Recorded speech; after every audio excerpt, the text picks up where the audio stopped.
ଆଜିର ସୁବିଚାର କୁହନ୍ତି କର୍ମହୀନ ଧର୍ମ। ଯେଉଁ ବ୍ୟକ୍ତି ନିଜର କର୍ମ ଓ କର୍ତ୍ତବ୍ୟ ସଠିକ ଭାବରେ କରିବାକୁ ତତ୍ପର ରହିଥାଏ, ସେହି ବ୍ୟକ୍ତି ଅନ୍ୟ ପାଖରେ ଶ୍ରଦ୍ଧା ଓ ସମ୍ମାନ ଲାଭ କରେ। ଏହି ସଂସାରରେ ପ୍ରତ୍ୟେକ ମଣିଷ ରକ୍ତ ମାଂସରେ ଗଢ଼ା। କେବଳ ସେହି ମଣିଷ ସଫଳତାର ସ୍ୱାଦ ଚାଖିପାରେ ଯାହା ପାଖରେ ଦୃଢ଼ ଇଚ୍ଛାଶକ୍ତି ନିହିତ ଥାଏ। ସମ୍ପର୍କର ମୃତ୍ୟୁ ନାହିଁ। ମଣିଷର ସ୍ୱଭାବ, ବ୍ୟବହାର ଓ ଅହଙ୍କାର ତାକୁ ମାରି ଦେଇଥାଏ। ଅନ୍ୟକୁ କ୍ଷମା କରିଦେବା ଆଉ କ୍ଷମା ମାଗିନେବା ଗୋଟିଏ ଶକ୍ତି ଯାହା ସମସ୍ତଙ୍କ ପାଖରେ ନଥାଏ। ଜୀବନରେ ଯାହା ଭାବନ୍ତି ତାକୁ ସଙ୍ଗେ ସଙ୍ଗେ ହିଁ କରିବାକୁ ଚେଷ୍ଟା କରନ୍ତୁ, ନଚେତ୍ ଆଗକୁ ଆଉ କେବେ ମଧ୍ୟ ସମୟ ହେବ ନାହିଁ।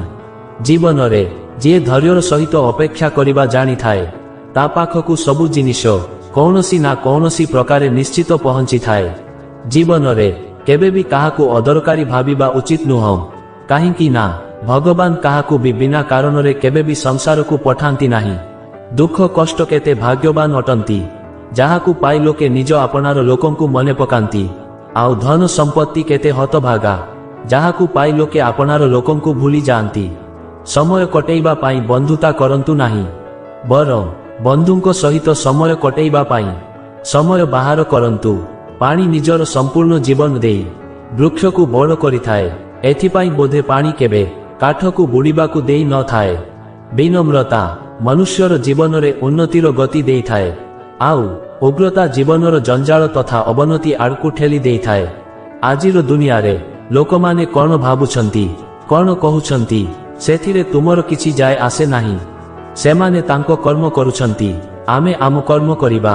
ଯିଏ ସଂସାରକୁ ବଦଳେଇବାକୁ ଚେଷ୍ଟା କରିଛି ସେ ହାରି ଯାଇଛି, କିନ୍ତୁ ଯିଏ ନିଜକୁ ବଦଳେଇ ଦେଇଛି ସେହି ଜୀବନ ଯୁଦ୍ଧକୁ ଜିତି ଯାଇଛି। କିଏ କେତେ ବି ଶକ୍ତିଶାଳୀ ହୋଇଥାଉ, ହେଲେ ସମୟ ଓ ପରିସ୍ଥିତି ତାକୁ ଶକ୍ତିଶାଳୀ ହେବାର ସୁଯୋଗ ଦେଇ ନଥାଏ। ଗୋଟିଏ ଗଛରୁ ଲକ୍ଷ ଲକ୍ଷ ମ୍ୟାଚିସ୍ କାଠ ତିଆରି କରାଯାଇପାରେ, କିନ୍ତୁ ଗୋଟିଏ ମ୍ୟାଚିସ୍ କାଠିରୁ ଲକ୍ଷ ଲକ୍ଷ ବୃକ୍ଷ ଲତାକୁ ଜଳା ଯାଇପାରିବ। ନିନ୍ଦାରେ ବିଚଳିତ ହୋଇ କେବେ ନିଜର ଲକ୍ଷ୍ୟ ଛାଡ଼ନ୍ତୁ ନାହିଁ, କାହିଁକି ନା ସଫଳତା ପାଇଗଲେ ନିନ୍ଦା କରୁଥିବା ଲୋକର ବି ମତ ବଦଳିଯାଏ। ଅନ୍ୟ କାହାର ଭାବନାକୁ ବଦଳେଇବା ଅପେକ୍ଷା ନିଜେ ନିଜକୁ ବଦଳେଇ ଦେବା ବୋଧହୁଏ ଠିକ୍। ଆଜି ପାଇଁ ଏତିକି।